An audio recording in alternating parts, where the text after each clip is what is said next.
Here's a good one too. How do you guys set goals? Because exactly like you just said, like it changes so much. We find trouble sometimes setting goals, and we're both very goal-oriented people, so we like to, we like to put some forethought in why are we doing what we're doing? Like what end is this action bringing us to? We like everything to be intentional, and it takes a lot of effort to do that. It doesn't just happen organically. You have to prepare, but because we pivot so frequently, we sometimes find difficulty even setting those goals in the first place, because we're just like, by the time that we actually figure out what we want the goal to be, next month we're pivoting into something else. We're like, I don't want to be stuck on this goal now because it's not even what we're looking to do.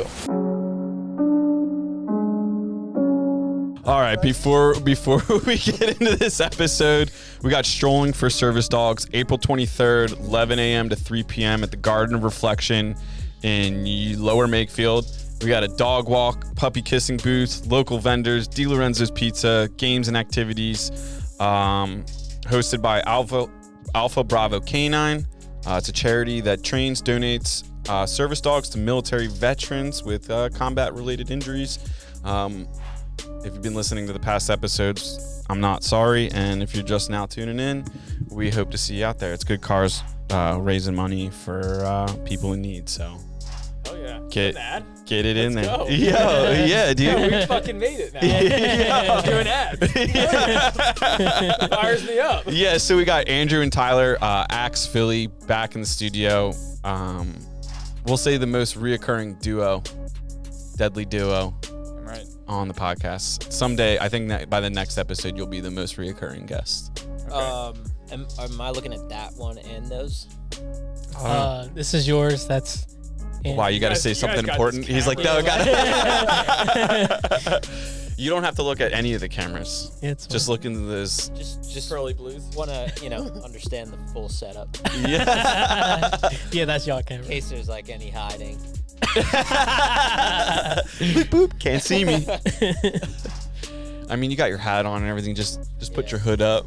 Be like, yeah, Tyler. Fine, dude, yeah. Bro, he was like This is the look. Me up. Yeah. Squishy face he's got going on.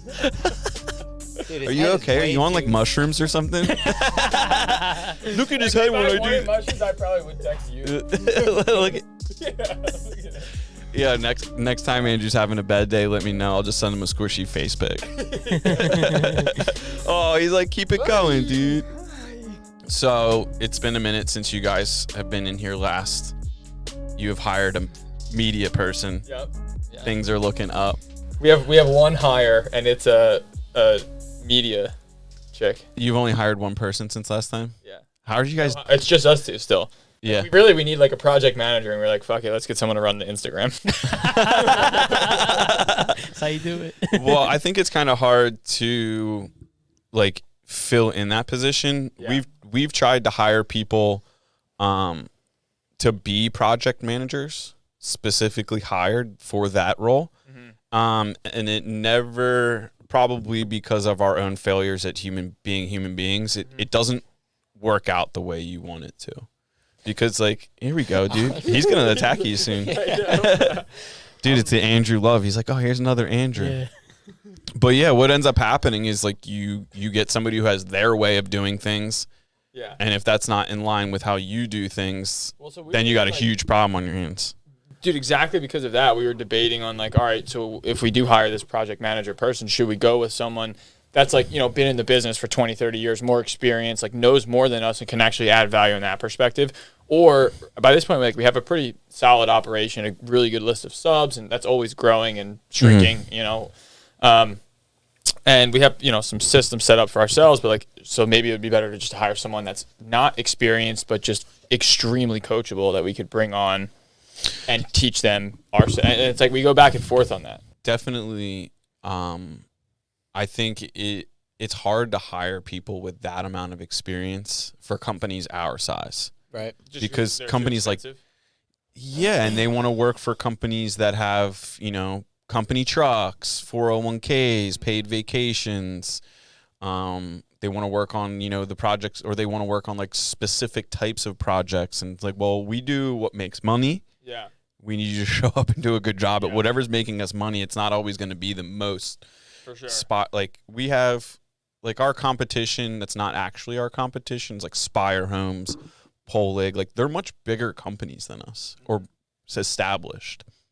So they like when you look at their job ads, so like hiring full-time project managers and lead carpenters, get your truck day one with benefits and paid vacation and all this stuff, and it's like, damn. You're like, we have a podcast studio. Yeah, so like I mean, we have cool sweatshirts and jackets. It's like we try and make up for it and Cutting boards. Yeah, cutting boards, epoxy projects that don't go right, but you can be a part of it. Yeah. Be a part of the chaos. You want to be on the YouTube channel? You can be YouTube famous. Yeah. You want to be something? You want haters? Yeah, you want some haters? Shit, so you got haters. Yeah, dude, there's like a whole chat on our one video where I have like, you know those melon hats that they like, so I bought 2 of them a while back just to see if they were legit. Legit. Yeah, they are legit. They have that little thing right there underneath for where your thumb is. So you don't get mud on your hat. What were you thinking? Just like grease or something. Yeah, it's greasy fingers, you know? Like anything. And you would never think of putting something in there like that. But when I got the hat, I was like, what is this? Because I hate I take my hat off right. The stickers on the hat, I'm like always like, get these stickers off here. Oh yeah, I've seen this brand. And yeah, it has this thing. So wait, but that hat in particular, I don't like. Oh, dude, hop on the YouTube and start hating because I have this hat on in a video, and the comments are like about my eyes, how good looking I am, and then there's a whole list of being like, I framed houses for 40 years. You don't wear a pink hat on a job site because like the camera lens made the hat look a little bit less than maroon. So it was exactly this one. Exactly that hat. Yeah. There's like a whole list of people just talking shit on why I shouldn't have that hat on. Yeah, I have. They're a bit blocky for me. No, it's just that style. You don't like that style? I might make Not a burner with the and talk no. some shit There's on other it. styles that I like a lot. Yeah, there's some people talking shit on my brim not being bent, and I'm like, well, it's too flat, and the front's too flat. You know what? Maybe these haters are right. Maybe they're not haters. Maybe they're supporting. I think they were hating more on the color than it was the actual hat. There was a couple comments about the brim not being bent. People said it was that pink. Color. Yeah, it's maroon. Yeah, it's a nice color. Okay, so it's not the color; it's the style. Damn, so you guys really made it. We have multiple haters. Yeah, from different. We're internationally hated. We got Canadians hating on us. Is this because of the lentil thing? You're assuming they're Canadian, or do you know for a fact? Oh no, there's people that have announced that they're from Canada, and in Canada we call it lentils. And I can only do like an Austrian accent, I guess. With the Canadian. I don't know what to do with the Canadian. That was a German that moved to Canada. Yeah. Yeah, that's a lentil, yeah. I still sounded German. Damn it. You got one trick in the bag. Yeah, dude, it's my last name's German. I look kind of German. Yeah. You're like the tannest German I know, so I don't know what's going on. I got some Italian in me, brother. Oh, shit. You've got like the whole Third Reich. I got Mussolini, too. Yeah, dude. Absolutely. Yeah, right on. Right on. Yep, I got some fucked up DNA. When this whole like Ukraine thing kicked off, I was like reading some history about World War II, and I read this like fact that like I completely had forgotten about. Everybody thinks that like the first country that Germany invaded in World War II was Austria, obviously, but the Austrians actually voted prior to the invasion, and they just said, yeah, we want the Germans here. So it wasn't even an invasion. Like the Austrians literally were like, yeah, we want Germans. This was like 70%. Yeah, they're like, yeah, bring them over. We want them. Wild. We want to be on the German team. What was that about the Ukraine? What was I reading? I was just reading about like what happened. Like basically I went back a little further than I intended. I was trying to be like, how did like the Soviet Union fall? When did it fall? Who was in power? Like you had Stalin. Ukraine used to be a part of Russia, right? It was like part of the USSR. Yeah. That's like what? Not Russia, I guess. Right? It was well, I mean, I guess it's it was the Soviet Union. Yeah. Pretty much. I think Russia just thinks it's all Russia. Yeah. Yeah. Yeah. Yeah. That's fucking came out. Yeah, dude. Yeah, exactly. Yeah. Next time you come in here, I'm gonna have a helmet and everything for you. If I can't find like a legit German helmet, I'll just buy you one of those motorcycle helmets the guys wear when they're riding those like nice. Those like whatever those 3-wheel cars. I want to get one of those. Yeah, I want to get a motorcycle. You want to get a motorcycle? Yeah, because I'm like, I was in Florida. My boy has one, and what's he have though? Triumph Bonneville. Okay. Actually, it's a pretty sick one. So. Yeah, no, that's a hipster bike. Yeah, exactly. Yeah. That's what I want, like this like cafe racer sort of looking thing. Okay. But I was like on hit. He was teaching me how to ride it, and I am so fucking bad. Like I cannot ride a motorcycle. Dude, just get a cheap bike off Craigslist, potentially stolen. Just get a dirt bike, dude. Yeah. So I feel like I need to learn on a dirt bike like in grass, so I can actually learn like the clutch gas relationship. Not a bad idea. Can you drive stick? I mean, I never have. What was that? Yeah, so we'll say maybe. Yeah, probably. We don't know if you can or can't, so Right. it's quite possible you could. Right. Yeah, and plus you're German, so like pretty good engineering skills there. That's exactly right. Right. Italians have sick cars. Yeah. Yeah. You could probably drive stick. I could drive stick. We could go out in the parking lot and find a car find some like random girl with a Ford Focus and be like, hey, can this gentleman drive your car real quick? We have something to prove. If only Ron was still here. He'd let me drive his car. Yeah, He loves his Subi car. Touch his car.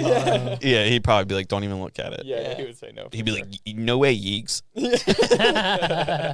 Do you guys still do a lot of work with Ron? We got a couple jobs going with his crew. Yeah. Fair amount. Yeah. He's busy. He's super busy. Yeah. Dude, that's like the classic. We realize like no matter who the contractor is, which is good for our business to have multiple because they go through waves of being busy and not busy, and naturally as they get more busy, sometimes before they're ready, they get a little bit less efficient. So like even someone that's really really good, we've realized like it's good to have multiple crews. Yeah. How do you guys bid stuff out? Like, do you get multiple bids on each project, or sometimes do you just like, oh, this guy falls in the budget, we will go with this guy? Yeah, it's a mix, I guess. Mm. Just depending on timeline. And depending on who it is. Recent experience with that particular person. Budget. It's just kind of like a feeling. We don't have a system for it yet. If we have a number in mind based on like what the last one cost and that person we know is reliable, they come in, they hit the number, like I'm probably not going to get other quotes and shop it and waste that time because I could be doing other things. Yeah. I mean, especially since you guys don't have a project manager or anything. Exactly. Somebody's got to do You it. got to pick and choose. How this past year have you found that like you've been having like a lot of subcontractor problems with like availability? We're just getting crushed with people just not having enough people. They're super busy because the market's hot.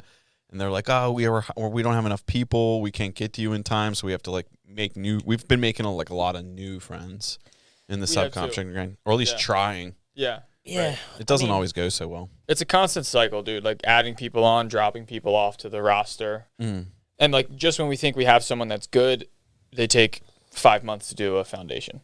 Like, fuck you. Yeah, it's like, geez. Dude, and it's crazy because like you said you had it. Yeah, and like they were crushing jobs before. Yeah. And like doing such a good job leading up to it, and then we assume this whole project's going to take 7 months, and now the foundation just took 5. So you were definitely catching some delays with that. But honestly, from talking to people, like everyone is. Yeah. Yeah, numbers are just nuts right now. Like the cost for shit.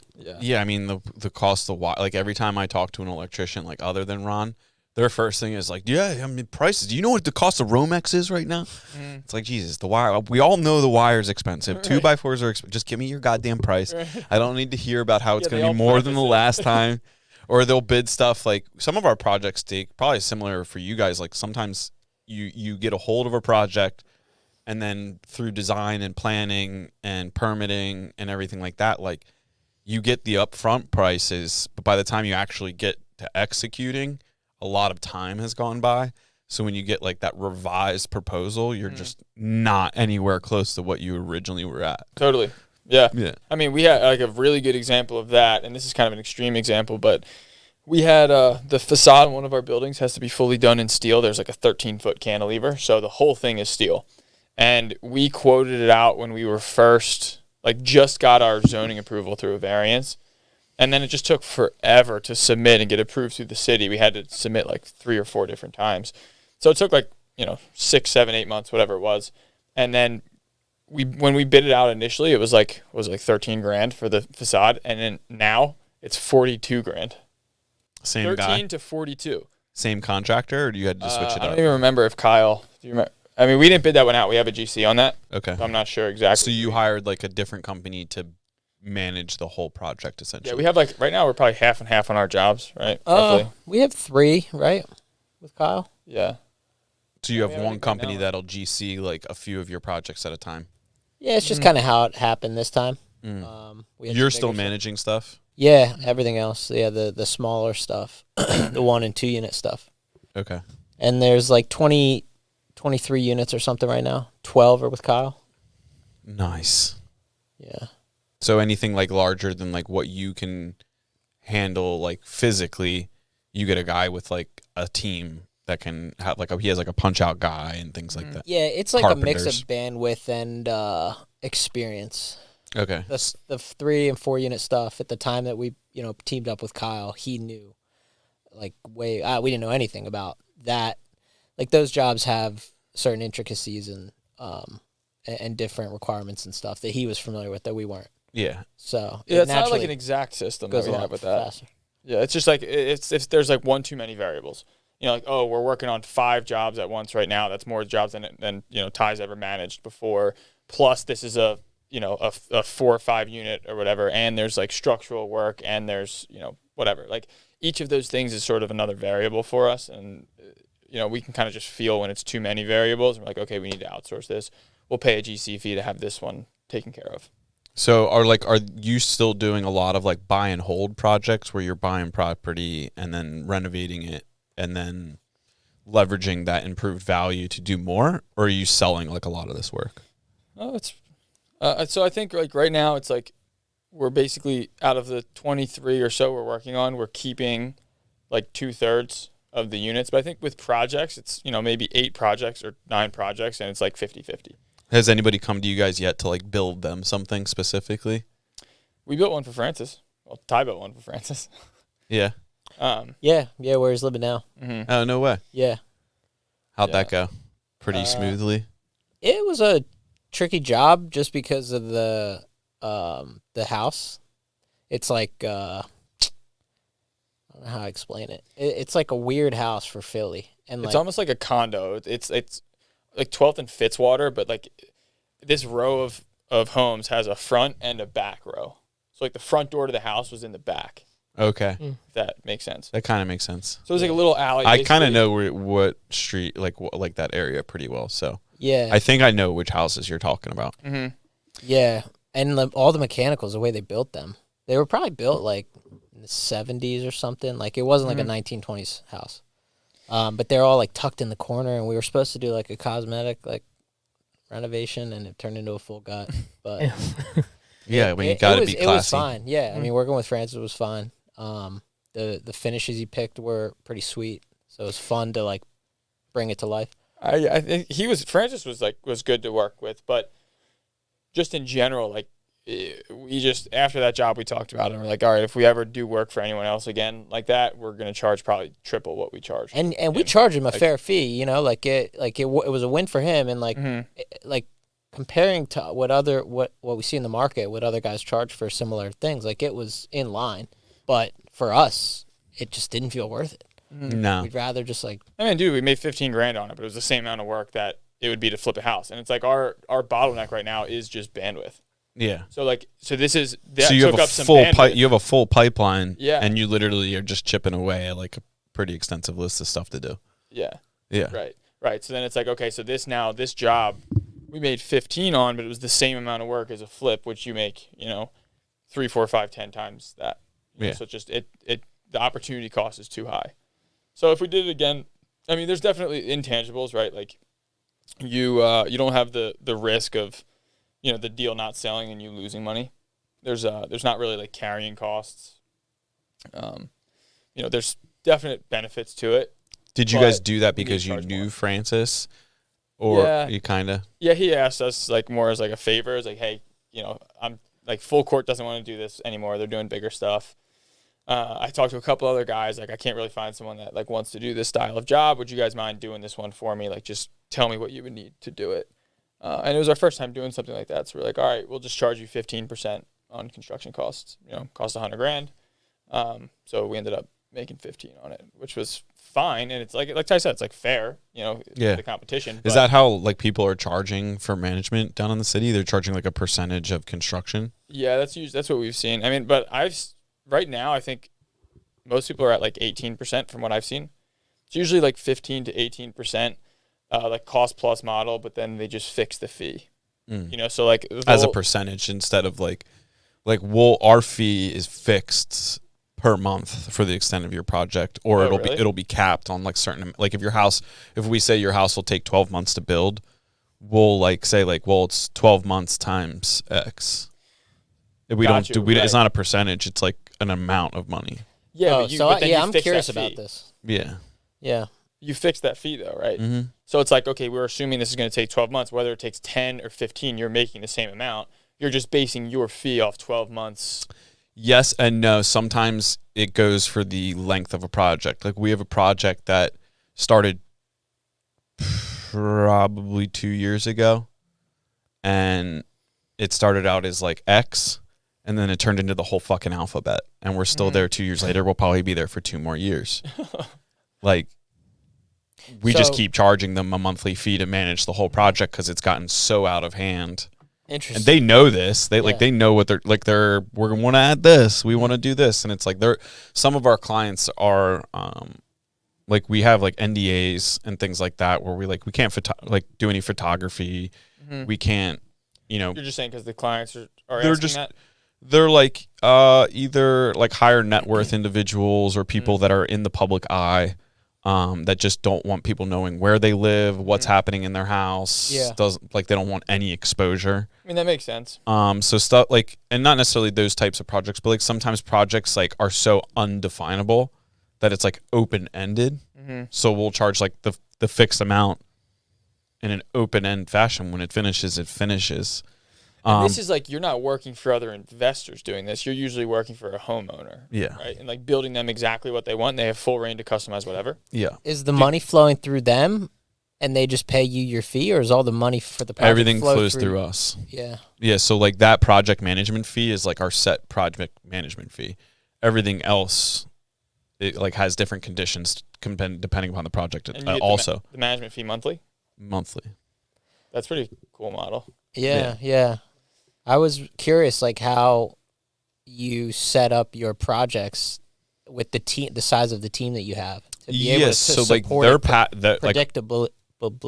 Yeah, our team is that a word? Pass through. You fucked it up. It is a word. Predictably. Predictably. Yeah, I caught you. There's like 7 B's in there, but yeah. It's okay. Yeah, we have renovations, then we have like spec style homes that are all like we have investors on or we own, and then we sell them, and then we have like full custom clients.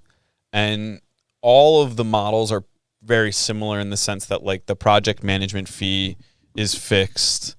Like if we have a lead carpenter on that, that's additional to the project management fee because he's a carpenter. He's not managing the project. Mm-hmm. Laborers, it's like treated as kind of like subcontractors in a way. And those are your guys that work. There are our employees, yeah. Does that fee totally go to them? Like that's how you pay them? Or no, like, the project management fee goes to Audex Revival. Like they're paid separate like from their fees though. Like you said you have like a carpenter that comes. So like their like rate is whatever we charge for that position is charged to the customer based upon how many hours or whatever they do. Right. Gotcha. Some of that stuff's bid. Some of it's like stuff that has to get taken care. Like it's all. John does like all the budgeting, like pre-project budgeting, and then like the project managers are kind of like responsible for maintaining the budget. Mm-hmm. So like while the project's going on, we'll get like say like, well, Ron's like my electrician at like that Buckingham house we're building, and that house is like over 8,000 square feet. We said that house will take 12 to X number of months to build. We'll say like the cost of building your house is this in terms of project management fee, that's just straight profit at that point. Right. Or like my time or John's time. Like there is time associated with it. It's not just like money in the bank. Like some of that does get depleted by, time value. Yeah. But it'll be anywhere from like, you know, 10, 12, 15, $20,000 maybe, depending on how difficult the project is. Like we have, you know, projects in our pipeline that are insane homes. Yeah. That are just like, what? Like, how do we even allocate, like, what is the project management cost? Like, there's so many details. Like, you have to have one dedicated person to that. So as we grow, the like projects we're bidding on as like spec neighborhoods or different things like that, the budget includes a project manager fee to pay a project manager. And then it also includes that additional like cost to build your home. So rather than like say like cost to build your home, you're saying is the budget that you draw up. Yeah. Yes and no. It's like more that like $10,000, $12,000, $15,000 fee is billed to us as your builder. So instead of marking up like everything exorbitantly on your project and us slamming you with change orders, it's like you kind of get the, you know, buffet option where it's like, hey, look, like we'll build you whatever you want for this amount of money a month. Right. But and you never get pushback, or maybe you did, you know, before you kind of like built the reputation you have of like people not trusting that you're gonna go slow. Well, you so cap like it, you said, right? We'll cap it for people. Oh, okay. Sometimes there's no cap just because like the project just it starts out as a kitchen and the next thing you know we're renovating a whole fucking house and adding an addition, and it's like, look, like this project was supposed to take 4 months and now we're 2 years later. Like that's why we're still billing for it. Yeah. It's an open conversation at some point where it's like, hey, look, like you've added way outside of what we originally agreed upon. So like, we're going to keep billing you. But usually we'll cap it. We do occasionally, I'd say our kill ratio is like 9 out of 10. That you hit the goal that you... We'll sell 9 out of 10 projects that we touch based upon that model. Like we'll have one customer turn away out of 10. Right. When you say sell, you mean like get a contract. Yeah, we'll contract 9 out of 10 leads. That you pitch, right. When you do something like that, do they own the land and then you're just building for them, or are you owning the land and selling it like you do a development? Both. Typically we like them to own the land, or there'll be some sort of like transfer at that point. Like you're saving money doing that, right? You transfer it once instead of twice. Yeah, exactly. And for the lower number. Exactly. And then they're getting like the benefit to the customer at that point is like say their land was $300,000 and then they put $1 million cost home on it.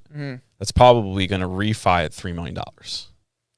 Damn. So like they're like the customer has the land equity, they get a construction loan against the land, they build the house, then they refi the whole project, and then the cost of what they built and what the home could sell for, usually there's a huge margin in there for them. Wow. Sick. Yeah. That's gnarly. So like sometimes like usually people that push back against the whole model are people that have like think they're going to get taken advantage of. And I'm like, look, the whole reason we set it up this way is so we can't take advantage of you. It's open book. Like you literally, like if you want to know what we spent on porta potties, you can fucking see it. Does not matter to us. Like the entire project's open book. Like our fees are what they are. If you want to build with us, this is what it costs. So like site maintenance isn't even out of your fee. No. Like you that's a part of the project. That's a part of the project. That's how you know. You come up with your monthly fee number because you know what it costs for your whole team to be successful, right? Yeah, to so like pay. that fee is essentially like, that doesn't like if the team shows up and has to do stuff there, that's billed to the customer as well. That fee is like essentially our fixed profit. Yeah. So instead of us being like, hey, we could make stupid money off your project, but we'll make this fixed amount, which is usually reasonable, or you could just bid it out and we could do it the traditional way, which we don't do anymore. And everything's marked up. If you change something, that's a change order, mark it up. Like, and usually at the end of projects like that, you have unhappy customers.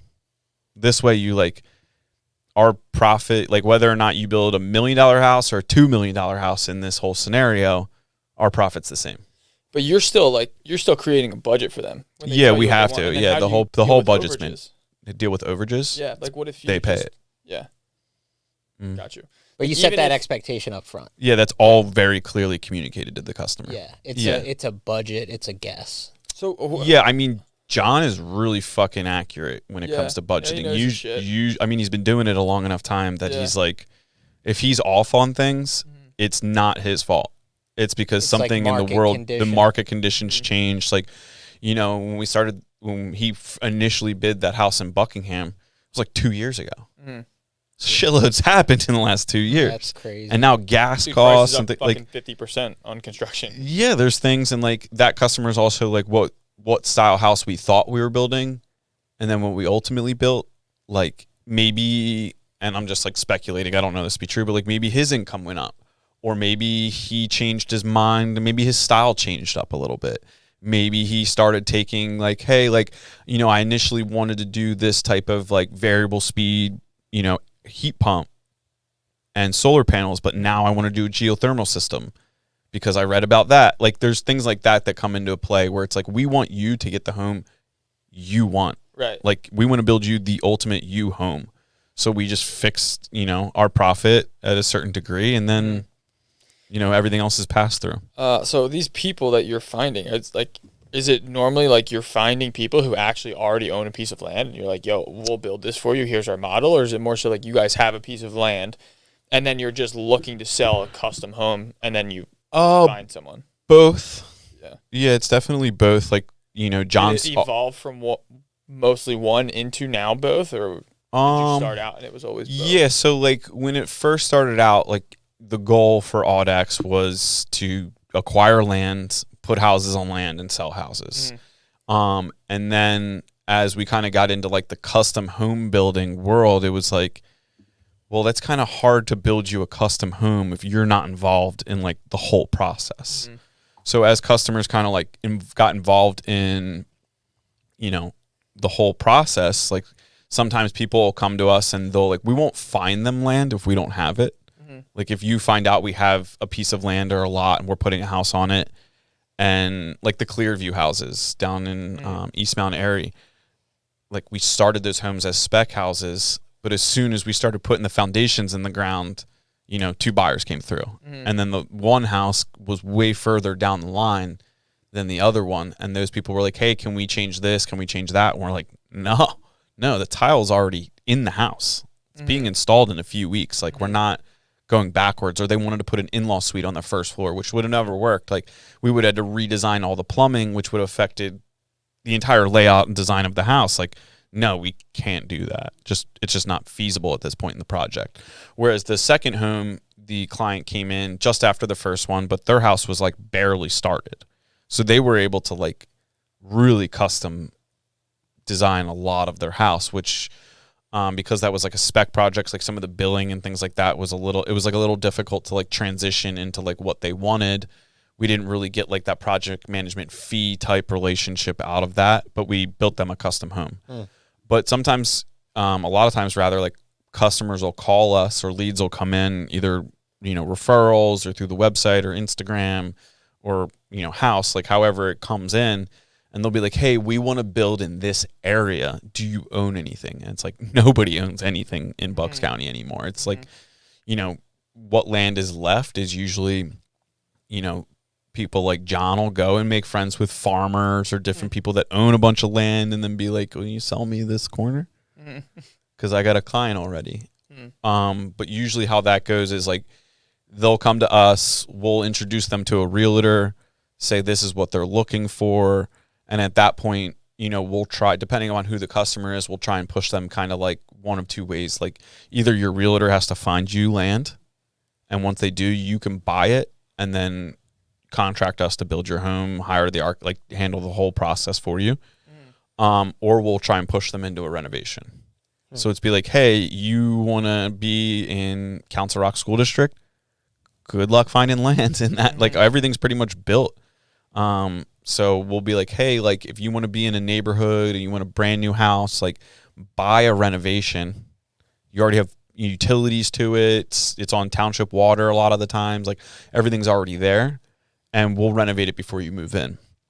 And a lot of times like that works better for those types of clients because like they're either buying like a Toll Brothers home or they want something specifically to them. We'll build it for you. It might require knocking a house down. Like we'll go to that length to like completely take a house down and build a new one in its place. that's a different kind of situation. But then even that, like you're then passing them off to a realtor. Like you don't want to be involved in that. Yeah, we just don't have the bandwidth to like find you a property. It's a whole other business, the acquisition side of it. It really, we deal with acquisitions purely for like us. Mm-hmm. Like John will, constantly work deals for like our pipeline with no real customer in mind. So occasionally, like he'll stumble across something and like we'll have somebody waiting in our list of people. And he'll call them and be like, "Hey, look, like I'm going to look at this project. Like, do you want to come with me?" Or if he'll start putting the coals over here, the coals in the fire over here, and put them over in a different fire, and then kind of like try and get them to meet. But with our reputation and then the stuff that we typically buy or the projects that we do, like it's not really hard for people to find houses. And it's kind of weird how people find out when you're involved in a deal before it's like the ink's even dried. It's like, we heard you guys bought we want one of them. It's like, whoa. But we have a project, like something like an example of that was like we had a project where it was, a customer bought one house and then subdivided the land into 3 lots. So there's the original house and then there's the 2 new construction lots. And like they were going to take one and then they were going to, sell the other lot to like a family member. And then that family member, like that whole project started like so long ago that now with the build costs that like that additional family member is not really interested in building a brand new custom home. But that house, the original house that's on the lot that would only take a few $100,000 to renovate and bring up to speed. Now it's like, okay, we'll put you in this house.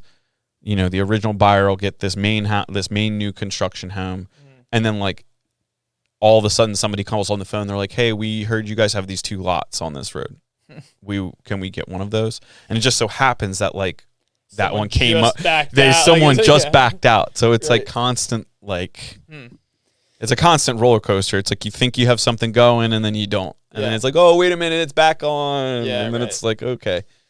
Naturally. It's how the business goes. Everybody thinks it's just making money, and it's way harder to make money in this business than people realize. Yeah, for sure. And margins are much smaller than people realize. Huge. Like we had a guy that used to work for us a while back, like go to another company, and now like he might be going out on his own or something like that. I'm like, dude, like that's a complete 180 on where you were when you were working with us. Like you didn't want the responsibilities, like you wanted everything but not do anything, and it's like now you want all the responsibility and no support. That makes no sense to me. And it's so much more than just the responsibilities of building a house. Yeah. When you're running a business for it, it's just it's way taxing. And then, we're really fortunate to have gotten to where we are as a company and as a team that, as things progress and we, continue like doing business successfully, like winning and not making mistakes or like building the team out, it does get easier when people get more specialized. Like what John and I were doing when it was just like me and John, and then what we added, Ryan and Brian, like things changed a little bit, and then we had to kind of like figure out who worries about what, and then it's like a little messy because everybody's like, what do I do here? What do I do here? And then like as your team grows, like we had to dedicate time and resources to actually like sitting down and being like, where do we want to go with this? Like, what is our collective vision? Because like I could have a different idea than John has. And then like, what is he good at? What am I good at? What do I want to do? What does he want to do? So, you have to like naturally just sort of taken shape, and you've been pivoting along the way to a lot of pivots. I definitely wouldn't say it's natural. There was definitely some like bottlenecks where it was like right now we don't have enough laborers. So like earlier, like I'm dragging a pump out, like I'm supposed to be like sending contracts out to, subs that are starting work next week. And John's like, where's these contracts at? And I'm like, dude, I'm dragging this pump out of the mud. Like I came in, he was making jokes about me. He was like, I had mud all over my jacket. And he goes, Ryan, look at this guy. He just went out into the parking lot, threw some mud on his shirt, make it look like he was busy today. And I was like, son of a bitch. Yeah. Dude, some of the shit we find ourselves doing sometimes is ridiculous. You can't be above it. No. Dude, I spent 2 hours with a putty knife scraping frozen leaves off of a back porch. We had like an open house coming up that was like, and this place was just sitting on the market for like 2 months, and our realtor's like, yo, you just got to clean up the backyard. And like we just couldn't get someone out there before the open house. I'm like, all right, fuck it, I'll go. And I like didn't think ahead, like, oh hey, maybe these leaves are now frozen. So I just was like searching through the house to try to find something, and like painters left a putty knife. It was like just ridiculous. I enjoyed it very much. Taking pictures of me fucking inside. I catch myself in a lot of those situations, same as you, because I'm in the field and like something's got to get done. Like, and then Jaeger's in the office. He's like, "Don't we have people for that?" I was like, "Dude, it's you and me. Who else?" Yeah. I mean, finding like in that whole like structuring where we want to go, what are our like 1, 2, 3, 5, 10-year goals? Yeah. And like where do we want to grow the company in terms of like income resources? Like, do we want to own apartment buildings? Do we want to do renovations in 5 years? Like, what is a renovation that we're willing to do? Like all that, when all that stuff got defined, like we did like a corporate structure and like there's tons of CEO, COO working all that out. Yeah. But like there's tons of positions in our company that nobody exists in. Yeah. It's like, okay, we need someone in this box, but where do we find them? So is that sort of how you guys go about hiring then? Yeah, so we hire against like we have 4 core values, and then we'll hire people that we need to put in those boxes. So like, what are the core values? Is that like a proprietary? The core 4 corners, 4 horsemen. The 4 horsemen. Well, it's like strong work ethic, winning, team first, and open minded. Sweet. So if like anybody so like if humble badass, that's what you're looking for. Basically is like we want to dominate, but like if like we're in a meeting and like Ryan's proposing something or like I'm proposing something and one of us is like, nah, right off the bat we're just like, yo, like hit the buzzer. Like we don't have a buzzer, but it's like, dude, like the 4 corners. You're not being open minded about this at all. And then it's like, well, you're not explaining to me why we need to go down this path. Right. Different things like that. A lot of times we're hindered by like financial resources. Like you are where you are and you budgeted to be here, but now you need more than what like is financially available. Like we don't have an infinite supply of cash. Yeah, right. So we can't just hire, everyone can't have an assistant. Everyone can't have 3 laborers working underneath them. It's just like, we're not there yet. Not everybody has a company vehicle. Like nobody has a company vehicle. We're working on that like next level now where it's like, okay, in a year from now, and like, we set out like a very long path and that gets adapted all the time. But it's like, okay, if like we want to hit these goals by next year and that's what that looks like, what do we need to charge for projects now, then, or future projects so that like we can have all those resources? No, that makes a lot of sense. Yeah. Here's a good one too. How do you guys set goals? Because exactly like you just said, like it changes so much. We find trouble sometimes setting goals, and we're both very goal-oriented people, so we like to we like to put some forethought in why are we doing what we're doing? Like what end is this action bringing us to? We like everything to be intentional. And it takes a lot of effort to do that. It doesn't just happen organically. You have to prepare. But because we pivot so frequently, we sometimes find difficulty even setting those goals in the first place because we're just like, by the time that we actually figure out what we want the goal to be, next month we're pivoting into something else. We're like, I don't want to be stuck on this goal now because it's not even what we're looking to do. That's like an excellent question. Don't you like? I feel like one of the other podcasts you talked about hosting like a frequent meeting of some sort. Yeah, we do quarterly meetings. Yeah, we should adapt something like that. So we actually have, to be full honest, like we have like an outside company that comes to those meetings. You were telling us this, and like that's pretty awesome. Basically a referee, really, for the fight. Yeah, it gets like I don't think does this company direct it? Like, do they give you like, okay, here's the agenda for the night? Yeah, but we usually like the three people that sit on our like leadership team.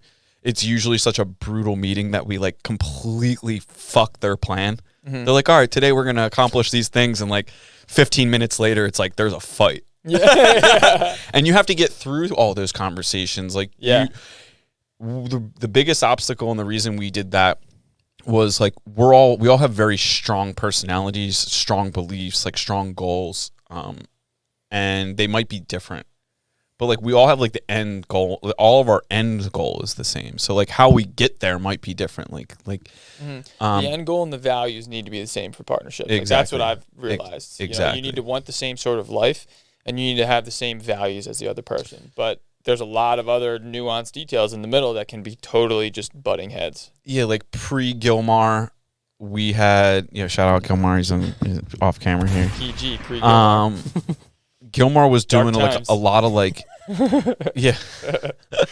he was a part of the podcast, but he wasn't like an employee of the company. And then like I saw great value in having like a full-time content person. I was doing all of our content. Oh God. And then being in, you remember like, Can and we remember see your that? Instagram. Can we see that? Confrontational Instagram. at all times. yeah, dude, I was like getting into it with Yeah, you people. would start to like go the down these- videos. Yeah, in the car. Yeah, I would just be like, son of a bitch. Like, yeah, I just Like, stopped doing it because it Andrew, wasn't you're not healthy. talking to anyone. It's just you, but you would end up making yourself angry. You would start arguing with someone who's not there. That's exactly what happened. I'd be like, son of a bitch. Dude, honestly, that's what got me hyped for the first podcast to meet you guys. Yeah. Because I was like, bro, I just watched this guy's videos and he seems awesome. Dude, there's He just spent 20 minutes on Instagram Live arguing with himself. We gotta meet this guy.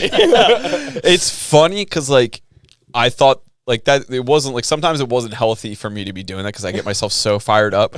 But it's surprising to me. It's always very humbling when people are like, yo, why don't you do that anymore?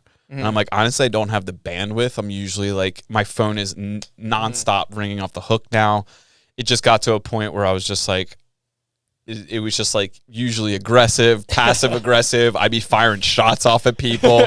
John would be texting me like, yo, you need to chill, put your seatbelt on. Like different things like that. I always imagined like you would like hang up and like you get done one of those videos and just you click off and you're just like, ah, shit. That's how I imagine that Honestly, usually no regrets. Like usually I would just be like, that needed to get said. Yeah.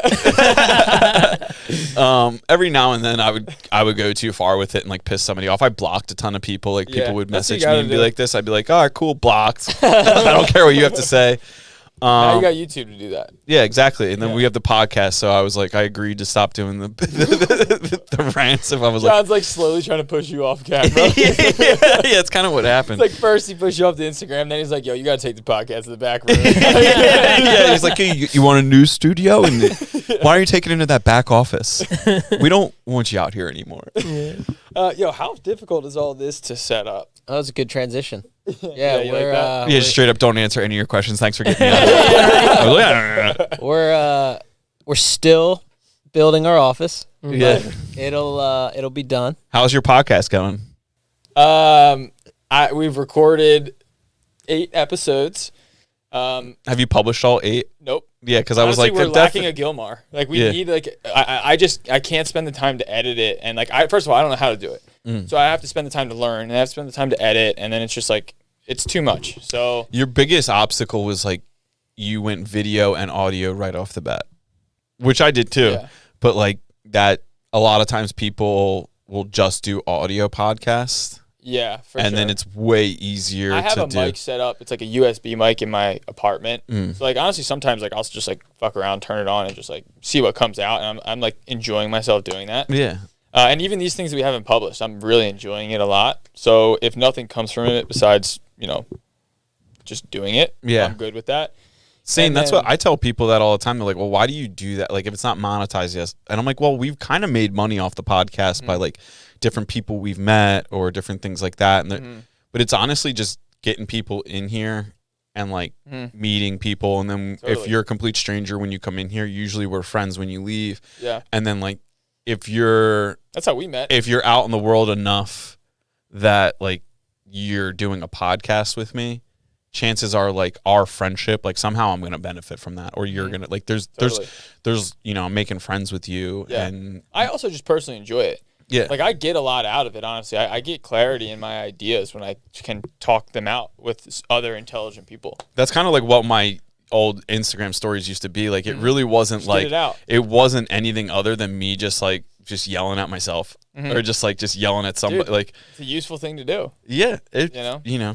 It got a little out of hand when like Corona came around. I was just like firing shots off at people, and pretty much everything. Like if you go back to the stories I had like week 1 of lockdown, I'm like, yeah, we're doing this whole lockdown. Everybody's real excited about it. All your kids are gonna be dumb as shit in like 2 years and have a bunch of psychological problems, but no big deal. Bro. And people would be like, what do you know? I'd be like, oh, I don't know anything. You know, I just read a lot of books and I can open my eyes and see how this is gonna be a problem. And people would be like, you don't know what you're talking about. Masks matter. And I'd be like, no, they don't. And get like these battles with people, and I just waste. It was really just a waste of time. Well, but also, it is a waste of time, especially because now 2 years later, how much of the stuff that you were talking about is now like mainstream. It like is. now, Most like of it. you know, the CDC is like, oh yeah, by the way, like these cloth masks, they haven't worked. They haven't done anything in the last 2 years, and like that was something that we were talking about before, and people would get so pissed about it, or like, you know, kids. You're that's just a good attacking one. what they believe in. Totally, yeah. And they don't. Nobody wants to be like. I used to do that all the time. Be like, oh, you believe that? Well, let me shatter your world right now. Yeah. And it just doesn't go I like well. those conversations, right? Like you, I feel like. But you you have can't a ever be podcast now. attached. Yeah. So Yeah, pretty much working on it. everybody with a podcast is open.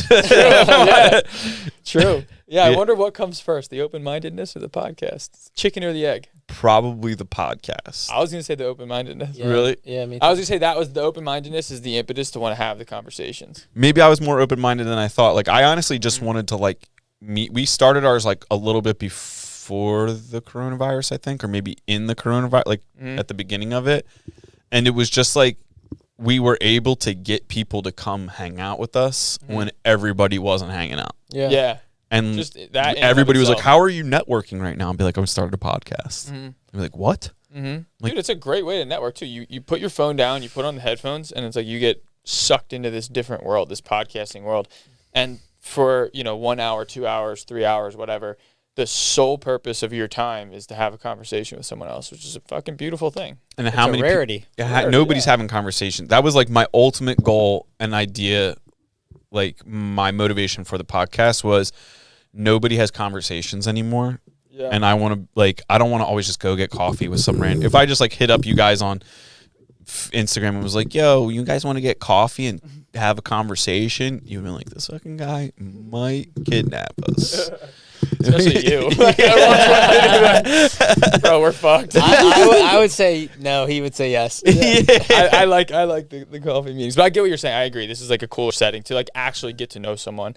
It's like the difference of like like Rogan always talks about just long form conversation changing the game. Like that's what this is. It's long form conversation. You get to know someone because you have an idea and you can actually work out your idea. You're not like jumping to talk over someone because you have as much time as you need. Yeah. So you can listen with the intent to understand before you're trying to be understood, which is like it's a super nice thing.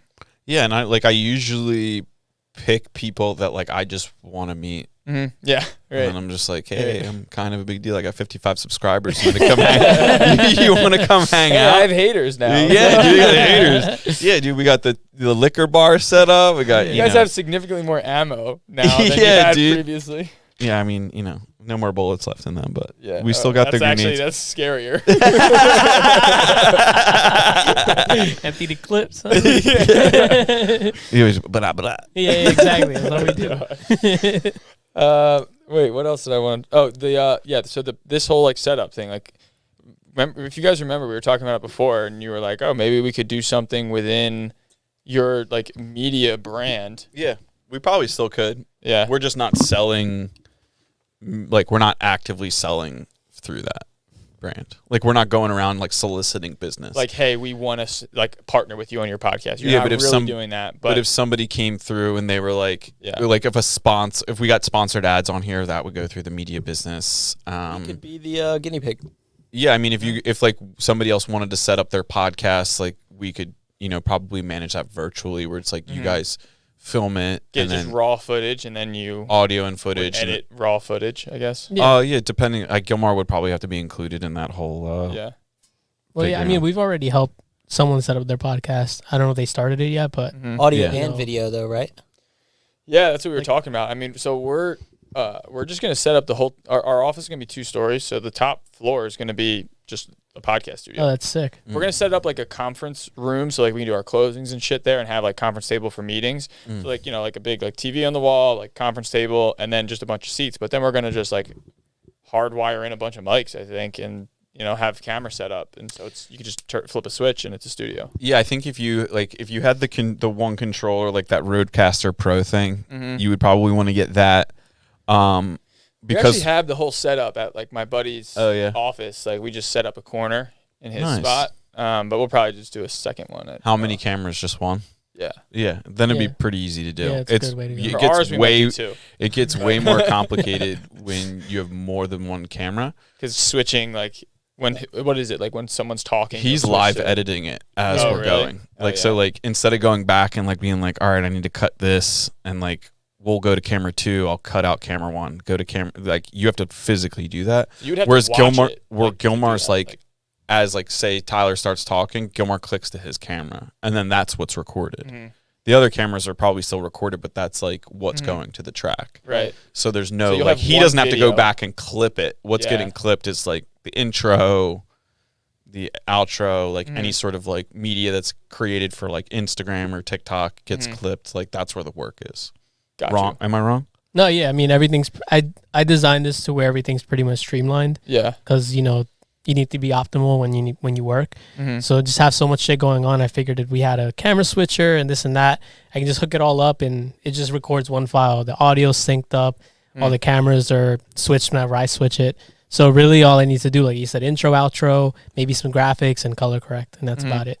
And then like you clip like 45-second videos or whatever for Instagram. Yeah. And that actually takes more time than editing the podcast. I can imagine. Yeah, I can. Yeah. And like, 'cause then you got to put like the word bubbles. And, everyone's got ADD now. They like need to be able to read at the same time that they watch, or else they're just screwed. Yeah, no, it's interesting the way content is going. Like, have you guys heard of Mr. Beast? Yeah.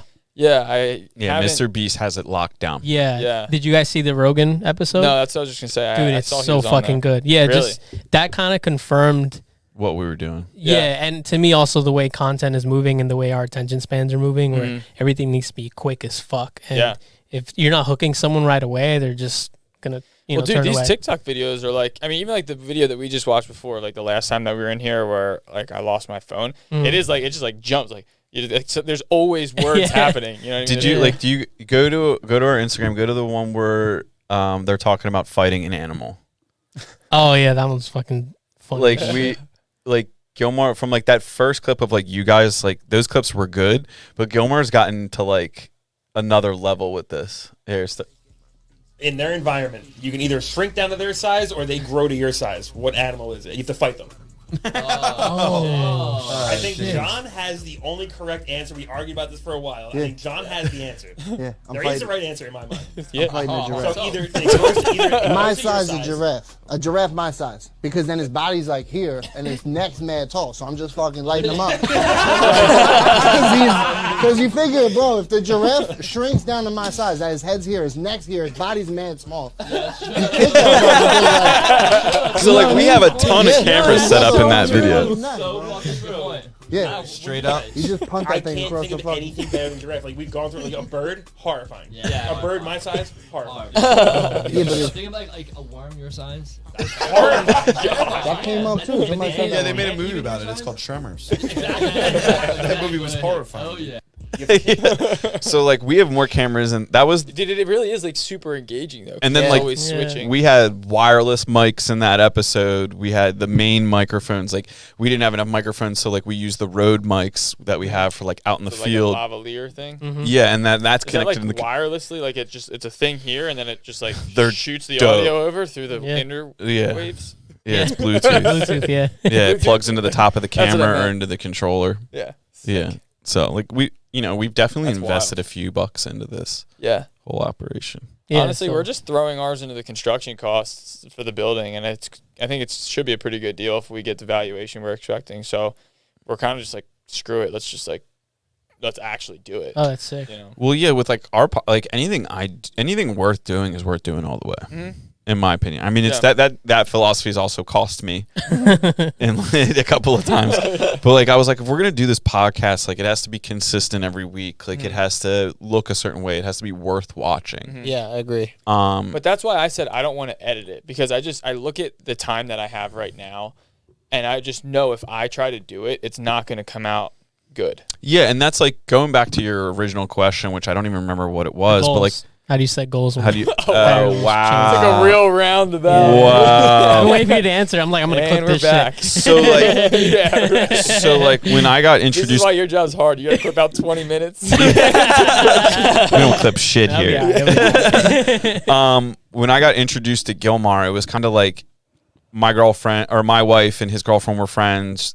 His girlfriend was just like, hey, like you should meet my boyfriend. Like he's kind of like into this stuff. Like maybe there's something here. And we met like down on the canal path outside of Yardley, and we had pizza. And we convinced my wife that Gilmar was Muslim because he had a beanie on, even though he was drinking alcohol and eating pizza. Yeah. I was like, yeah, here's an alcoholic Muslim for you. It doesn't exist, but all right. And he like my goal then was different. And this kind of goes back to like the vision of where we're heading. Like I had the vision of like, we're going to create a media company solely for creating our content. We're going to create a media company and monetize it so it costs us no money to do our content. And like inevitably it became so time consuming to like grow that simultaneously with AudX Revival that like we had to like pause that. It still exists and like we'll still help people, but like actively selling it or trying to get salespeople or get accounts or anything like that was just like, it was taking too much time. We were trying to figure out what we were doing with our own content. And then we were just, we were getting to a point where, my responsibilities were growing, our company was growing. And I was like, dude, I can't do our content anymore. The content's important. We all knew, like, we weren't necessarily at that time getting work from Instagram or anything, but I knew there was immense value in building the YouTube and doing our content a certain way. Totally. We're punching up. Like, we're competing with companies that have been around for 40 years. So it's like they're not using social media the way we are. And, like, we're stealing customers from them because, like, customers are watching our videos. They don't have videos. Well, dude, I mean, it's like me and Gilmar were just talking about this, where, like, even if someone doesn't find you on Instagram, if they just have seen your stuff before and you're just kind of around, it's like credibility instantly. Even if you didn't get introduced to them through Instagram, it's just they know who you are, Facts. They've seen your stuff, and it's like it's also a great backstop when you meet customers out in the field. Like, say you meet somebody at a bar and you're like, oh, this is a cool guy. Like, oh, what do you do? Check us out on Instagram. And then they're like, holy shit, this is what you guys do? Be like, let us know if you ever need anything.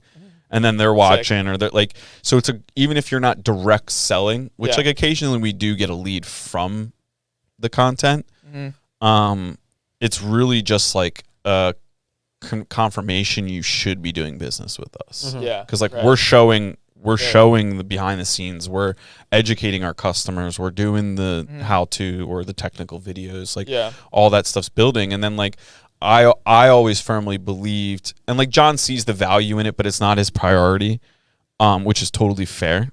The YouTube, I was like, there's no reason why somebody in like another part of this country can't either hire us, know we exist, or watch our videos and get us paid. Because like we're doing cool stuff. Like I firmly believe like what we do. You're already doing the hardest thing. We're doing the hardest thing is we're doing business. Like if we can capture the business we're doing in a cooler way and show how much fun it's to work here, we're getting employees. If we show like how high quality our projects are, we're getting clients. If we're answering questions for people that don't know, we're helping other people. And eventually that's going to grow into something. And like our YouTube's been blowing up recently because like the time and the work we put into it is now like it's slow. It's a slow burn. It takes like, I knew it was going to take like 2 to 5 years to grow the YouTube channel. Well, it's something that has like that exponential growth, right? Where it's like barely doing anything and then out of nowhere. It's just like, okay, so what do we need? We need Gilmar. And then Gilmar came on like full time for the media business, but like the media business solely, we were our best client. So it was just like, well, let's just serve our one client better than all the clients we don't have. The rest will happen organically. And the rest will happen. Figured out. People all the time will be like, oh, who'd you hire to do your content? I'm like, we have an in-house person on our team. And Gilmar knows all of our guys. They're comfortable with him. He's part of the team. Like everybody's like Gilmar's a critical part of our team in terms of like how we sell our work. Like he takes all of our pictures, takes all of it. Like it's all, all of that is his responsibility now. Yeah, for sure. So like you kind of like, as you grow and you set goals, it's like my goal was to grow the YouTube channel, have X number of followers in 5 years. How do we do that? We, had to get cameras. We had to get equipment. We had to get Gilmar. We had to, It's know, almost hire like you full time. start broad and then you tighten it up. Yeah, I call it reverse engineering. That's I'm pretty sure what it's called. Yeah, yeah. Yeah, it's not my term. You're a genius. But people have no goddamn genius. But sometimes people are like, "What's?" More times than not, people are like, "What does that mean?" So like you set your 10-year goals and then your 3-year goals, and then you kind of like, well, what do we need to do this year to be 33% closer to our 3-year goals? And then you literally just like write all that shit down. You assign the responsibility to people. And then like each quarter we check in on like the progress of that stuff. If there's obstacles or things not completed, we figure out why, we solve the why or the obstacle. And then we just like cross shit off the list. Yeah. And then a year later, you assess like how you did. The goal is to like exceed your original expectations.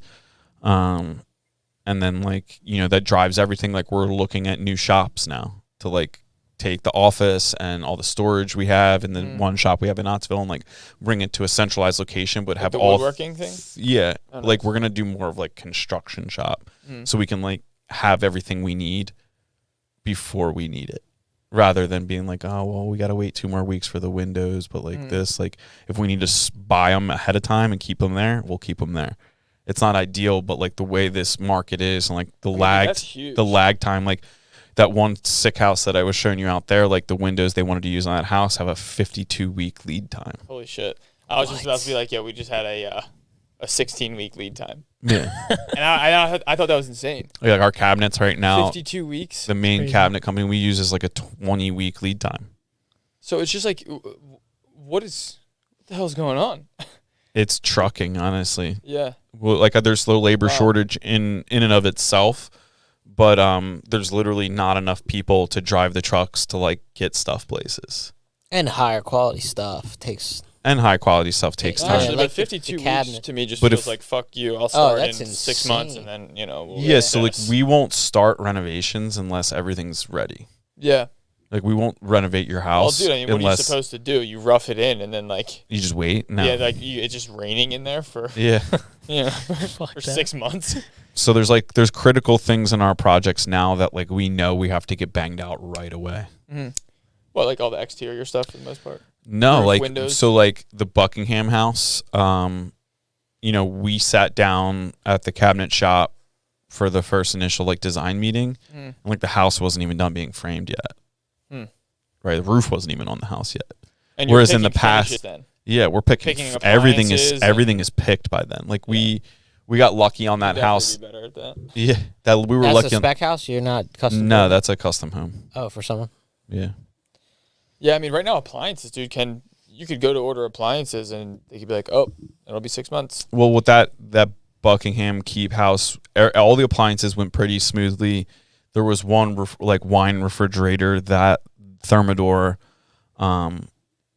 was having such a problem that they're just like, yeah, we're not making the 2022 model anymore. You can get the Seriously? 2023 when it comes in. They just Damn. discontinued because they're like, we only have so many facilities manufacturing. We're just not making that anymore. Crazy. So like you have to like, there's got to be other options, or do they want it all to match? yeah, basically I Sure, think you in get, that a custom house, they're like, that sure they're instance probably we're pretty- waiting on. I think we're gonna wait on the refrigerator.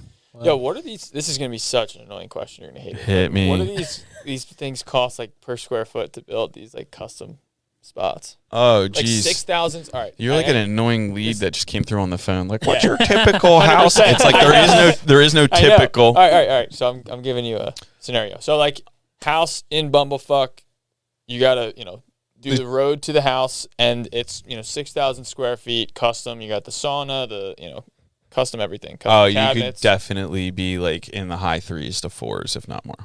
Whoa. So you're talking like it could be like 3 million. Yeah, like we're bidding projects out right now that are like 2-3 million, if not more. Just raw Oh, build shit. cost. Just raw build costs. Dude, that would be so fun to build though. It's a nightmare. Awesome. Especially if you get like it's a unique situation when you have a customer that's building a custom home and they're passionate about it, so they like want to be involved. So like they Ooh, want I have to a know, question. they want to know stuff. Fucking Like $4 million. I'd yeah, be like involved. and you have to like put it putting like not everybody's built for that. There's been times where I've like gotten upset where I'm like, why are you bothering me with this? But at the end of the day, like that'll happen occasionally with me because like when we started getting into projects like that, my right off the bat was like, oh man, that's going to be really taxing. But then I was like, oh, it's in order to be at that level, you need someone that's going to appreciate all the work that's going into their home and That's write who the buys check for that you. house, Yeah, right? and write your check. Do you prefer that or like having a really like high maintenance client, but like you're building something super custom and your money's guaranteed versus like the spec home where like you're designing it, you don't know if someone's going to love it, you don't have a customer locked in, but like you don't have to deal with them breathing down your neck. Like which scenario do I like more? 'Cause there's pros and cons to both. That's a tough one. I think it depends on the customer. Yeah, like that makes what sense. who they are, what they do for a living, what their understanding is of the project. Like, do they want to get into the mud with you, or do they want to stay at 40,000 feet and just like be like, well, why is this cost so much? And it's like you give them an answer and then they go away. But sometimes you get somebody that's like literally showing up on Saturday when you're not there and like sending you pictures of stuff that they notice. It's like, yeah, I noticed that too. You know, it's getting taken care of in this process, and it's like you're getting paid to explain. Like, that's what my job is in that position. Like, I'm a professional explainer.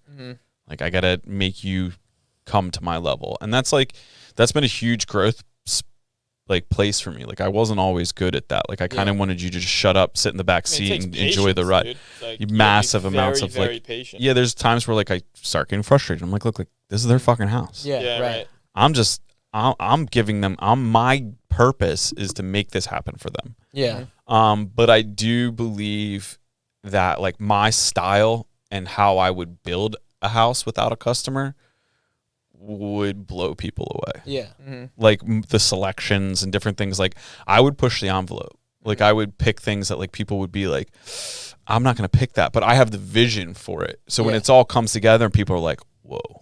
Honestly, like, we I enjoy get that aspect of it. Like the design aspect is you can see fun. that in your projects. Like sometimes, especially in just like the 3D renderings that you guys post, it's like nobody is driving that but you. That's your style. Yeah, it took and a lot of I effort. love your style. Thanks. Yeah. He's like, yeah, you know. Thanks, bro. I was gonna reach over and touch your leg. That's real weird. We almost had an Andrew moment. Gilmore's gonna clip that. You're so fucked. I'm gonna zoom in and shit. No, like, yeah, that shit's sick, dude. Yeah, that we had to scale that one back a little bit. We were like, oh, this window tower. This is cheap, right? Andrew was so eager to post that video, and we were getting the updated renderings like the next day. No, we didn't get any updated renderings. We could have. Yeah, fuck that. This project is going to be double the budget. I'm not even spending another $2,000 on renderings. Screw that. It got a lot of flames, so. Damn right. Yeah, how many likes did it get? 238, bro. Look, that's me right there. I like the shit out of Yeah. it. Yeah, I was a big fan, man. When I saw that, I was like, no way, dude. I sent that to Gilmar and was like, look at this video. Yeah, he did send it to me. He was like, yo, look at it. I'm like, I know. Dude, what's crazy with these things is like, you know, since Nicole started like making these videos and TikTok, you know, edited things for us, like you look at how many people like send it or save it. Yeah. Like, I think this video had like 60 people send it to someone else. Just a wild thing to see. Yeah, shit's You know? crazy. Yeah, we didn't even know Instagram had like analytics built in Really? until she joined. Yeah, Like, Oh, shit. Every single meeting, she's always just like, she goes, oh, millennials. Like every time, like, oh my God, it's like the new like, okay, boomer. okay, boomer. Yeah. Yeah, the likes aren't shit anymore. It's how many people saved it and how many people sends. Let's go, dude. Like we have a couple ones that are just bangers. Yeah. They got resent so many times. And we don't even like on our Audex provide like I don't know how many Instagram followers I have. I think there's like 3,400 or 3,500 on there. John doesn't really do his Instagram anymore. He's got like 6,000 and our main company one has like 621, but that's all organic growth. That's literally like we never Too many? do. We have too many? Like, what if you just had one for all three things you just mentioned? Like, too many Instagrams, you're saying, not too many Well, just like followers. my Instagram's just like me on site doing shit. It's just like my perspective. John just doesn't even do Instagram anymore. But our main company one is like the only one we really focus on. Yeah. And like we don't post to the shop one anymore. Like it's just not worth it. Yeah. And then the main company one, like even with like 600 something, like it's grown really fast this like past couple of months. But like we don't even care how many followers we have. It's just like we use that as engagement. It's just engagement. Yeah. So like we'll get like the reels are where we get the most exposure. Like we've had some So reels. Nicole told us too. She started like doing a lot more reels for us, and we noticed that. You know, some of them get like, 5,000 views, 6,000 views. People saving it, and like it's wild. Yeah. Yeah, It's crazy to see. Yeah, like the reels are definitely sometimes my focal point on Instagram, just because it gets more eyes on us. Like sometimes they hit, sometimes they get 400 views, sometimes they get 3,000 views. So it always varies. But Do you guys do like TikTok stuff too? So I just always hear like the algorithm is crazy. Yeah, that's the thing. I mean, to be honest, right now I don't think I have the login to the TikTok for Odd X Revival. I don't even have the login to the TikTok. See, none of us. We got to I deleted TikTok off my phone just because like China is hacking us and Right. China. Yeah, but I feel that honestly YouTube Shorts has done more for us than TikTok could probably do. Just because, I mean, you could get monetized on TikTok, but you said it's like 180,000 views was the. Yeah, that's crazy. Yeah. Well, so like this one video, the why do you build, has 2,000 and change plays, 69 likes, 27 cents. So it's like that's awesome for me. Like 27 people for sure sent that video to someone else. Yeah. So I mean that's the more important thing, right? That's your exposure. Yeah. Someone new seeing what you're doing. We've had a couple ones go into the hundreds. We've had some of our, like that one video that you saw of the podcast of us talking about like what animal would you fight. That thing blew our Instagram up for like, it just like hit the thing and just like it got, I don't even know how many views it got, but you got like 10,000 or something. It got 10,000 views. views. To predict like what people are going to find. Yeah, exactly. Interesting. And it's just like that one was hilarious because it came out like, and then a few weeks later it blew up. So that one got like almost 11,000 views, 400 likes, 574 cents, 47 saves. Holy shit. 574 cents. Yeah. Yeah, it's gnarly. It's like 47 people thought that was legit enough to save it and remember it for later. yeah, right. I'm gonna ask this at a party later. You know? I was like, all right, that's fucking hilarious. So it's kind of like knowing what's important. Like when I was first starting, like back in the day, when I was like dating my ex, like I wanted to get like a bunch of iPod touches and just make a bunch of Instagram accounts. This is like 2014.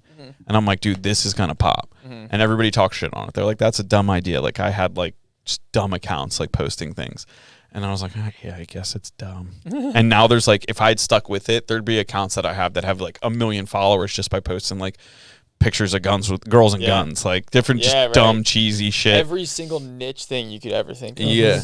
So it's like fuck Jerry. That Instagram started by him just reposting memes that he thought was funny. Now it's a whole company. It's a media company that they have like news outlets and all of that. It's crazy. And so like after like we kind of saw Instagram was dying, or at least I did. And when Gilmar came on, I was like, dude, YouTube. Like this is what we need to do. Like we can make. Do you guys post like the minute-long videos from here, like the reels on YouTube? Can we go to our YouTube? Yeah, so they have this thing called YouTube Shorts that you can post on. It's basically a TikTok feed or whatever.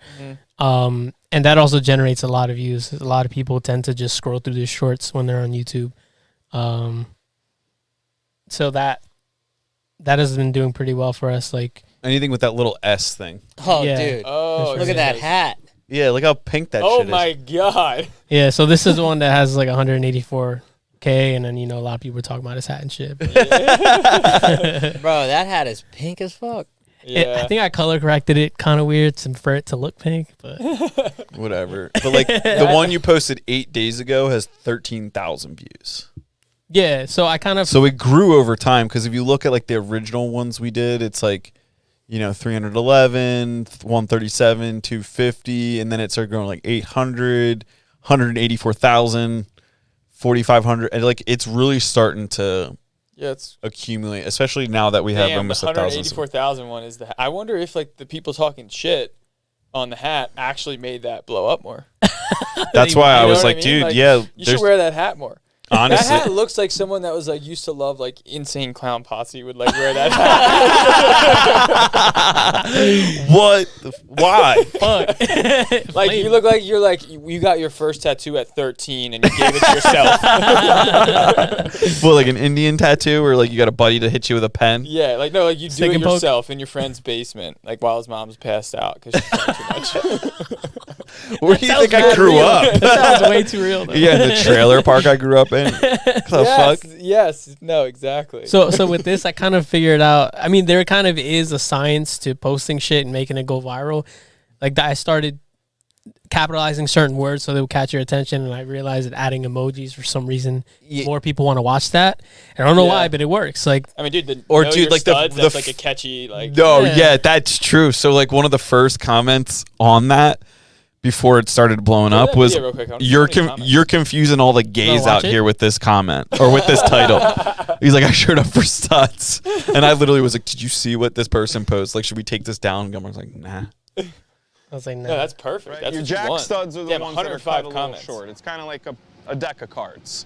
The jack isn't as important as the king, but in this world, the jack is more important than the king. Up top here, you have. But we have people commenting that right? like that the header was built wrong. What I was saying was wrong. What do you think? You're an architect? And I'm like, well, I actually went to architecture school, so fuck you. That's probably helpful when you have people that come in and just like talk shit. Oh, and yeah. don't know what they're talking about. Yeah, like, definitely. especially if you engage with that. Do you know who Brendan Schaub is? He has like the Fighter and the Kid.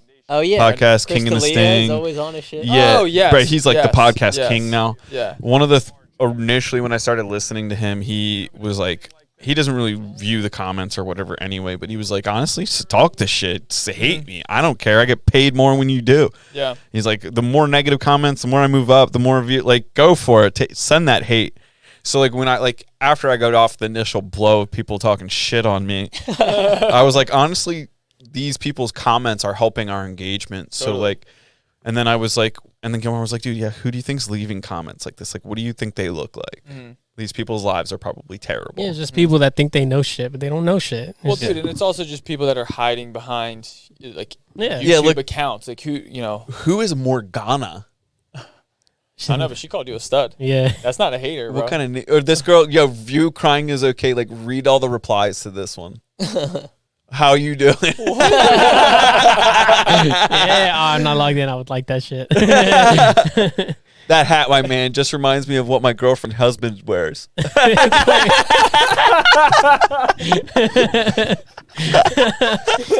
It's like you just confuse all the gay people out here. Yeah, then there's Chuck M. My wife and I recently had a few differences. There's no way I'm telling her about these studs.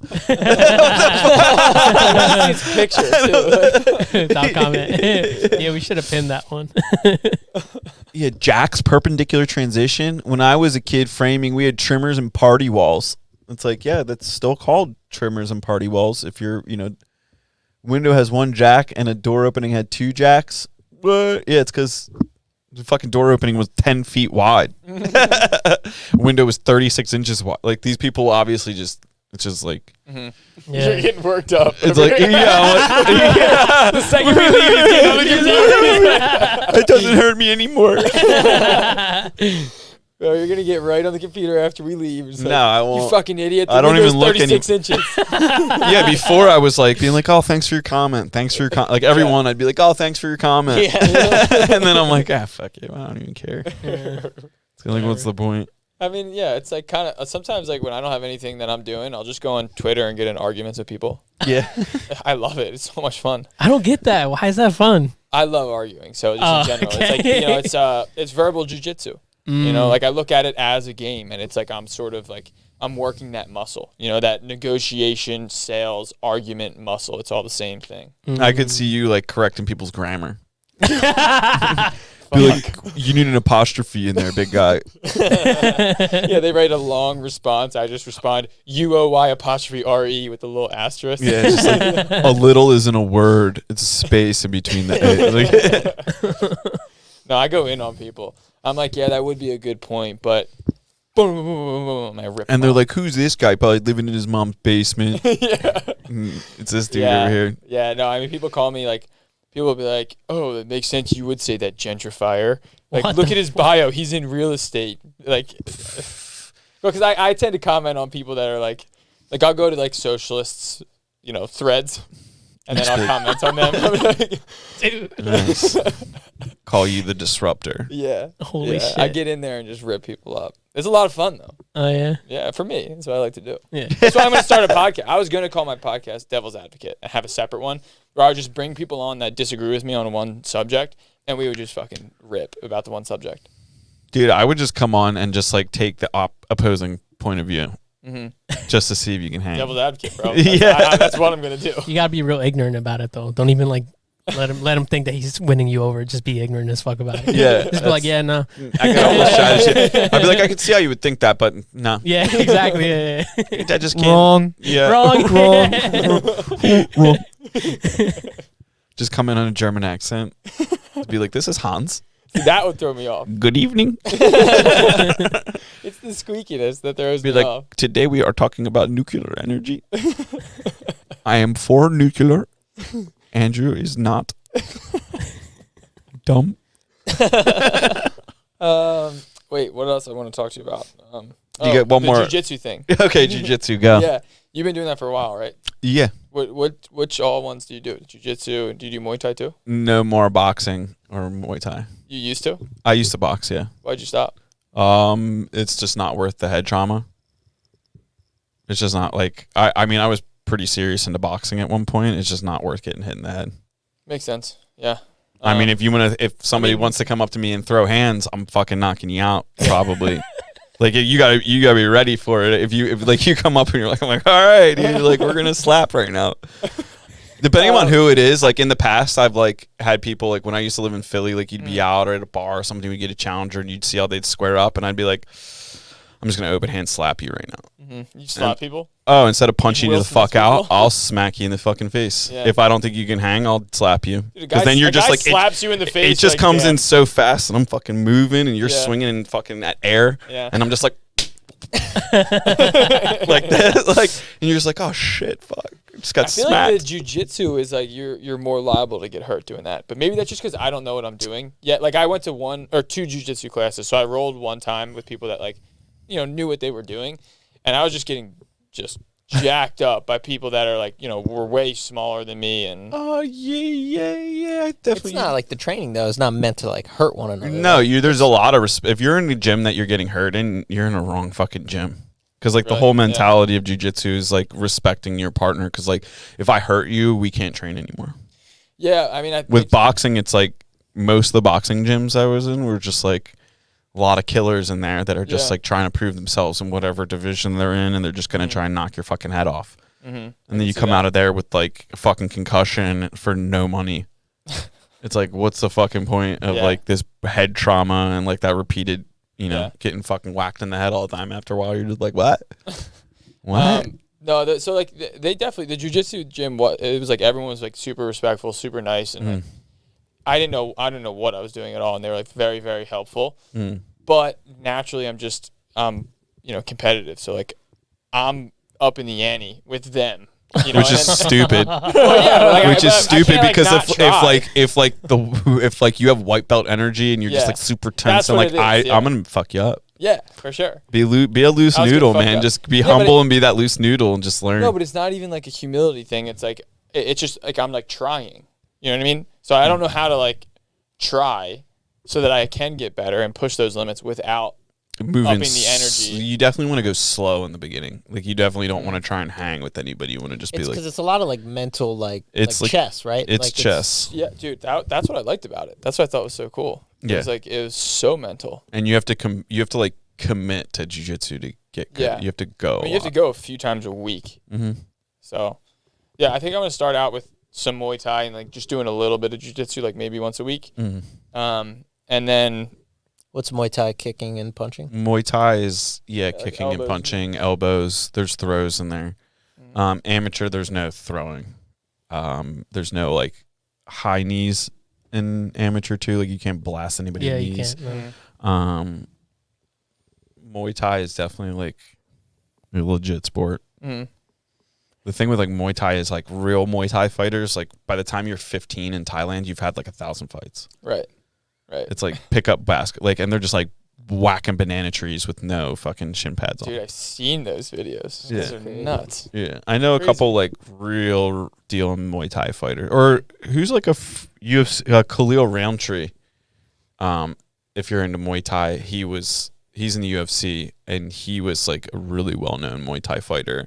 He's like just a black dude that went to Thailand and was just really good at it. Sick. Yeah. Yeah, they called him when he was in Thailand. They called him the Super Champ, like Super Champ. And then when he came here to America, came back to America, everybody was like, "Yeah, Super Champ, Khalil Roundtree." Be like, "It's Super Champ." Didn't quite translate. Yeah. So how long have you been doing the jiu-jitsu?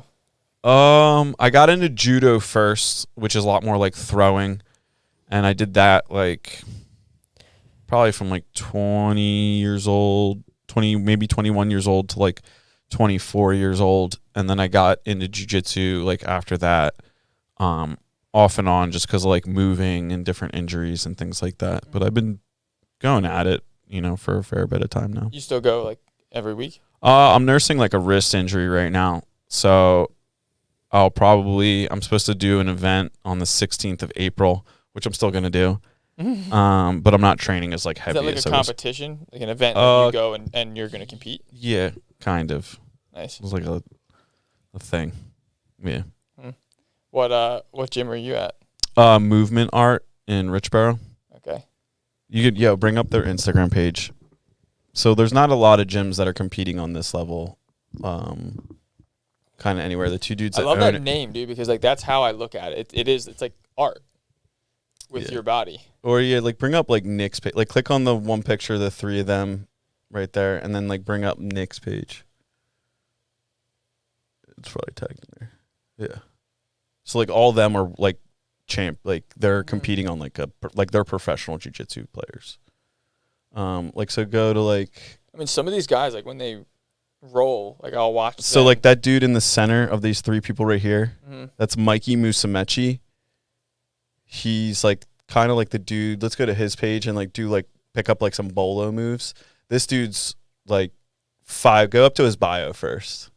Yeah, so he's 5-time black belt world champion, 4 in gi and 1 in no gi. He's like undefeated for like a long fucking time, and he's in his weight class. He's like highly ranked. So like let's go down a little bit to look at this kid. He's not like a dangerous looking kid. He's like he'll kill you. Smaller kid. Yeah, he literally would kill you. So let's go down. Keep going down. Does he have some videos of him? Like go like up to like the one to the left of him with the pasta things. Yeah. This one? Yeah, that one's good too. Any of those. Concept from the full block guard that I like to play. Okay. When I'm here, he has 2 options to place his weight. Either on his toes or his heel. Every time he has his weight on his heel, I'm going to be able to sweep him to the side, okay? So I have the grip on the collar here. I hold his collar. I place my foot right on his ASI as his hip bone, his forward hip bone. I pull the collar down, and because his weight's on his heel, I punch his shoulder, he falls down. And now I'm able to finish the full lock here. The second option... Yeah, so like he's literally just like... Bro, go to like a technical. competition video of him like... The reason he's hopping is because he transferred his weight from his forward heel to his toes. So now he's able to hop all day. I'm like drawn in now. So Hold on. I know, right? Every time I see him hopping and I know his weight's on his toes, now I can raise his heel onto my chest. And now I can finish the pull lock again. Bro, so technical. Like he's talking about just the minor shift in his weight. Go to How that old is one. this kid? He's probably like 24. Yeah, and Chris, I mean, you mentioned how many black belt shotgun ankle lock that he does.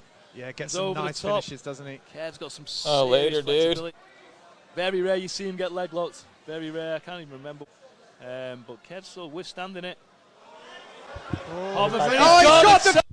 Dude, the crazy thing is, you see these guys, they're not like working hard. It looks like. No, you're not supposed to work hard. Like in competition, you're working. See, like so I'm like shooting. Scroll down a little bit more. There's like his Instagram is. We gotta talk to him about it. Okay, go back up a little bit. Go to the center one with him pouring olive oil in the pasta and put the audio on. This is my guy here. You know, here's this. Yes. It's so Can you get him a it's such wheelchair, please? good quality olive oil that they don't even change the pH levels in it. Yeah, he can have that. Just. Okay. Hey, Oh my no, God. hey. What do you mean? The oil I need a lot of. Yeah, so like he's literally dedicated his whole life to jiu-jitsu and Oh my pasta. God, bro! Look how much cheese he's putting on there. Perfect. Good. He's like Jiu-jitsu and pasta. Yeah, that's it. That's an interesting mix. Yeah. But like to get to his level, like you Yeah. literally have to be just 100% jiu-jitsu. Yeah, wow. Yeah, like this kid does it like Probably not every going to happen single for day. this. multiple Isn't going to times a happen day. for any of us here. Yeah. Honestly, that's not even what I'm like going for with it. I went to the one class and I just really like got like already immediately got almost addicted to like the chess aspect of it. Yeah. You know, like figuring out how to move your body in a specific way that's strategic. Yeah, so there's Marcelio Garcia, MG. That's a good gym in the city. Should make a note of this. See if you can maybe pull that up, and then we'll close this out. Marcelio Garcia. I think there's Marcelo. I don't think there's an I in there now that I think of it. There we go. Is there an I? No. So like this is in the city. This is the dude here. Yeah, he's pretty. You know who Sean Brady is, the UFC fighter. He trains at that gym. Oh, really? There's a bunch of like pretty big people that train at their gym, but that's like a real jiu-jitsu gym. Yeah. The MMA gyms are kind of not talking shit on them. They're just like you can't be good at all of those things training at like the Like you were MMA saying, if gyms. There's a lot of like. And I'm going out here on a limb, an Andrew Man limb here. There's a lot of douchebaggery that goes on in a lot of those gyms. I know some of them that are owned by good people and like they are good, but they're very rare. Usually it's like an MMA gym. It's just like you get a bunch of people in there that'll be like, I'm going to fight MMA. It's like there's no such thing as MMA. It's like a combination. Like you have to like study all the disciplines and combine them to be MMA. There isn't like if you're going to a place that's like teaching you purely cage fighting, it's like not. It's kind of weird to me. Yeah, that makes sense. I'm sure it's effective at Each some of level. them is a specialty. You're saying. It's like, Yeah, like all the professional fighters I know, they go to like in the morning they'll go to the boxing gym, then or striking or whatever they're doing, Muay Thai, and then like they'll take a break, and then in the afternoon or midday they'll go to jiu-jitsu, and then at night they'll go to wrestling, and they'll like combine all of those technicalities into like their game. That's crazy. So. Yeah, I think I'm going to start out with just this one that I was looking at does, I mean, I already did one. I didn't really love it. Like a little douchebaggery. So yeah. I switched to a second one. I'm trying that out next week. But they have just Muay Thai and Jiu-Jitsu. That's probably pretty good then. So because they probably have different people teaching. The dude who's like running the Jiu-Jitsu program's probably not the Muay Thai guy. Right. If he is, then like red flag. Yeah, because it's just like you have your discipline. Like you're not like you might be a good fighter, you might have good stand up and good Muay Thai like skills, but like your background's in jiu-jitsu. So it's like you wouldn't be like a lot of people wouldn't be caught teaching both of those things. Yeah, makes sense. I mean, I'm sure there's the rare dude that I don't know about. Right. Good for him. Yeah. Street lethal. But like a lot of the jiu-jitsu, like sport jiu-jitsu, there's like self-defense jiu-jitsu. There's like shit that you would use in the sport and competition that like you would absolutely not use in the street. Yeah. And there's a lot of it. So it's like kind of like, what are you into it for? Yeah. Like some people are like, specifically women are like, oh, I want to learn jiu-jitsu for self-defense. It's like, okay, you want to go to like a place that's like got that mindset. If you go to like the gym I train at, like they're geared to win competitions. Like they're doing moves to win in competition. Yeah. Like if you're on the ground in the street, like you're going to be doing things much different. It's like a self-defense class will have aspects of jiu-jitsu, but it's not. You're not going to probably find that at a jiu-jitsu gym. Yeah. Yeah. Yeah. Yeah, well. You got any more to add to this mess?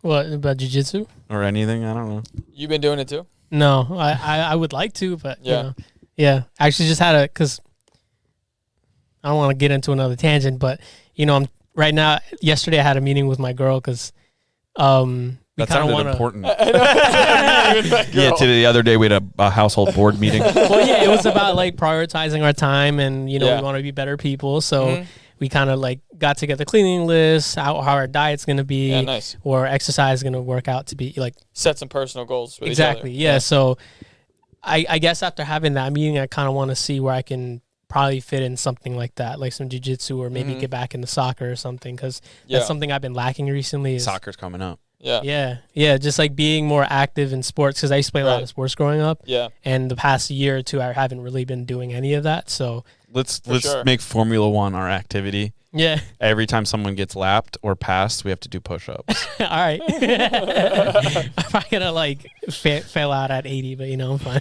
Yeah. Tomar's like, I want to play soccer. And he's like, we're gonna watch Formula One and do push-ups.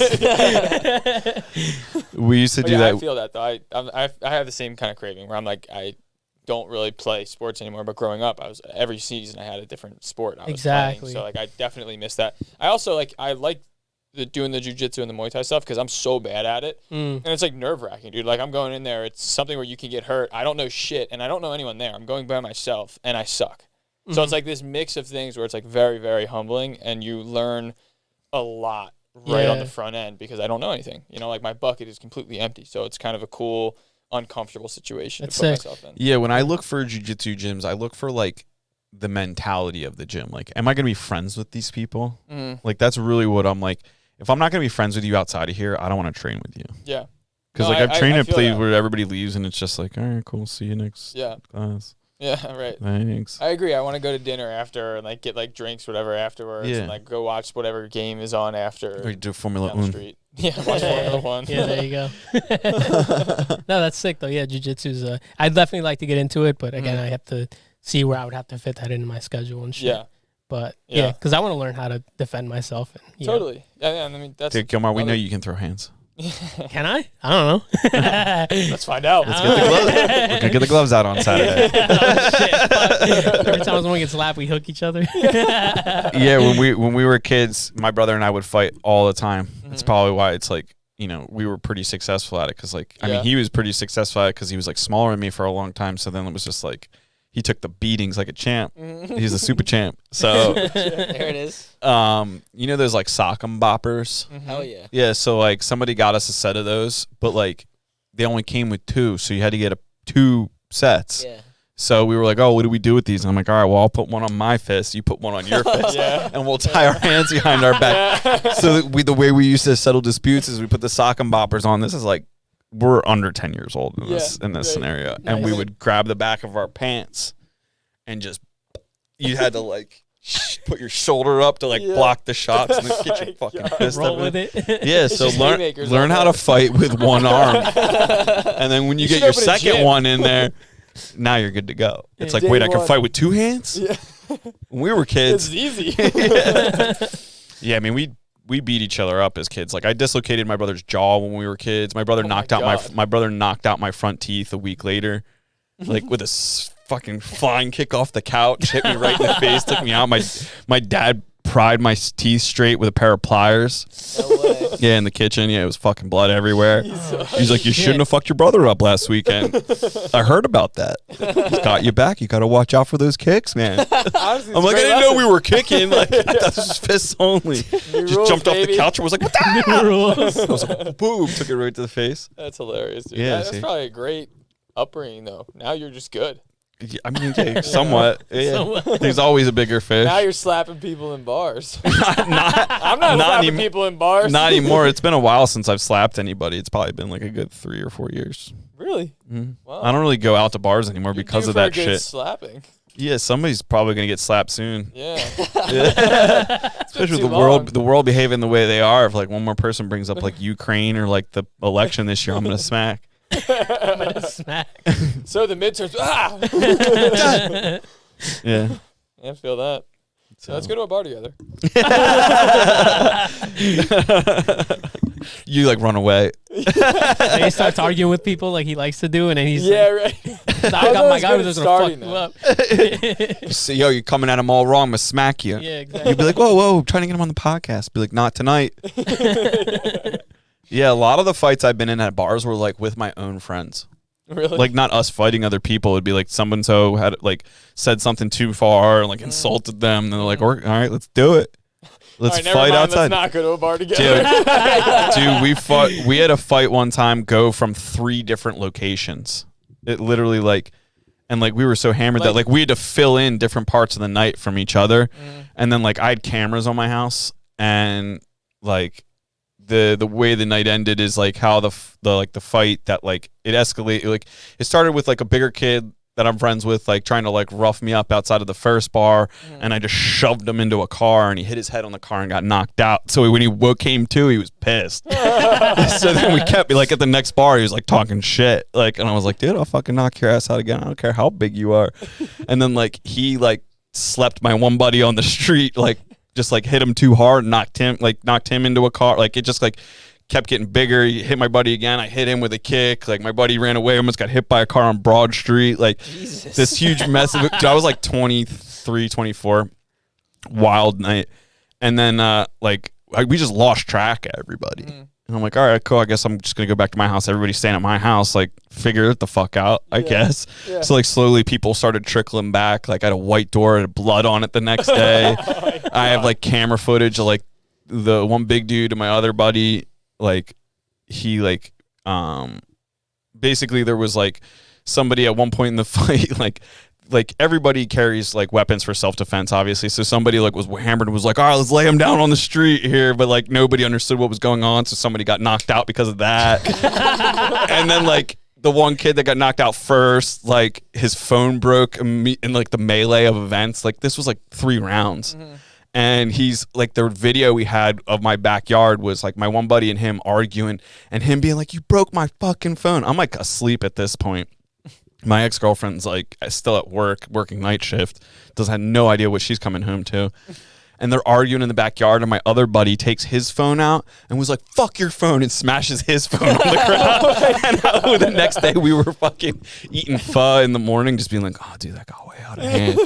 We can't invite that kid over anymore. To be it was you that started it. It was just and then a couple of those things happen. You grow up and you're just what are we doing? We're adults now. What are we doing? We can't invite him over with this kid. So I just stopped hanging out. Yeah, I just stopped. I was dude, this is too much. Yeah, it sounds like you were the X Factor there. They started being yo, we can't invite Andrew over anymore. Yeah, I mean, I haven't been invited out in a while.